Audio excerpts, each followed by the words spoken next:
মাসের যে কি ফজিলত, আপনার এই হাদিসটা আপনার ইবনে মাজার আপনার 3925 নাম্বার হাদিস, ইবনে মাজার 3925 নাম্বার হাদিস। আপনার রাসূল সাল্লাল্লাহু আলাইহি ওয়াসাল্লামের সাহাবা তালহা ইবনু উবাইদুল্লাহ রাদিয়াল্লাহু আনহু থেকে বর্ণিত। তালহা ইবনু উবাইদুল্লাহ রাদিয়াল্লাহু আনহু বলতেছেন, দুইজন আপনার বালিয়া নামক গ্রাম থেকে রাসূল সাল্লাল্লাহু আলাইহি ওয়াসাল্লামের কাছে দুইজন ব্যক্তি আসলেন। দুইজনের মধ্যে একজন হচ্ছে আপনার শক্তিশালী মুজাহিদ। আল্লাহ রাসূল সাল্লাল্লাহু আলাইহি ওয়াসাল্লাম বলেছেন, দুর্বল ইমানদারের থেকে শক্তিশালী ইমানদারের মর্যাদা বেশি। দুইজন ব্যক্তির মধ্যে একজন হচ্ছে আপনার শক্তিশালী মুজাহিদ, আরেকজন হচ্ছে আপনার দুর্বল। তালহা ইবনে উবাইদুল্লাহ রাদিয়াল্লাহু আনহু বলেন, এই দুইজন ব্যক্তির মধ্যে শক্তিশালী মুজাহিদ ব্যক্তি আপনার যুদ্ধে অংশগ্রহণ করে এবং যুদ্ধে অংশগ্রহণ করার পরে যুদ্ধের মধ্যে শহীদ হয়ে যায়, যুদ্ধে শহীদ হয়ে যায়। এবং দুর্বল ব্যক্তিটা, ইমানদার ব্যক্তিটা আপনার ওই ব্যক্তি শহীদ ব্যক্তির 1 বছর পরে আপনার মৃত্যুবরণ করে। তালহা ইবনে উবাইদুল্লাহ রাদিয়াল্লাহু আনহু বলেন, আমি এক রাত্রে স্বপ্নে দেখতেছিলাম জান্নাতের দরজার মধ্যে আমি দাঁড়িয়ে আছি, জান্নাতের গেটের মধ্যে আমি দাঁড়িয়ে আছি।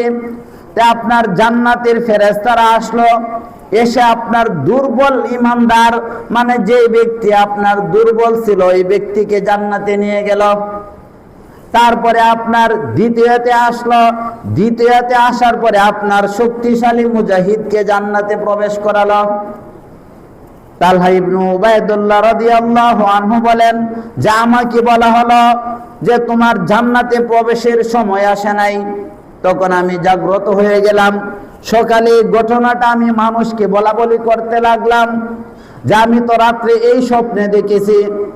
তো এই যে আপনার কানাঘুষা এই কথাগুলা শোনার পরে মানুষ আশ্চর্য হয়ে গেল যে তালহা ইবনে উবাইদুল্লাহ কি বলতেছে, এটা আপনার কি রকম কথা।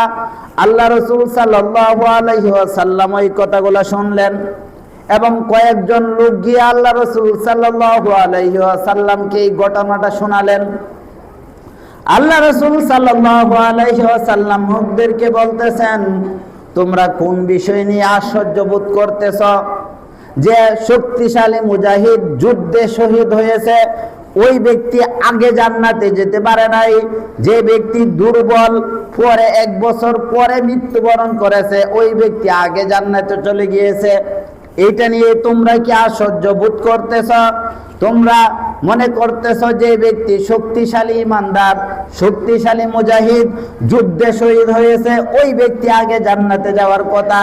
রাসূল সাল্লাল্লাহু আলাইহি ওয়াসাল্লাম লোকদেরকে বললেন, যে ব্যক্তি 1 বছর পরে মৃত্যুবরণ করেছে তার জীবনে কি একটি রমাদান বেশি পায় নাই? কি বলেছে? যে ব্যক্তি 1 বছর পরে আপনার কি করেছে, মৃত্যুবরণ করেছে, ওই ব্যক্তিটা কি একটি রমাদান বেশি পায় নাই?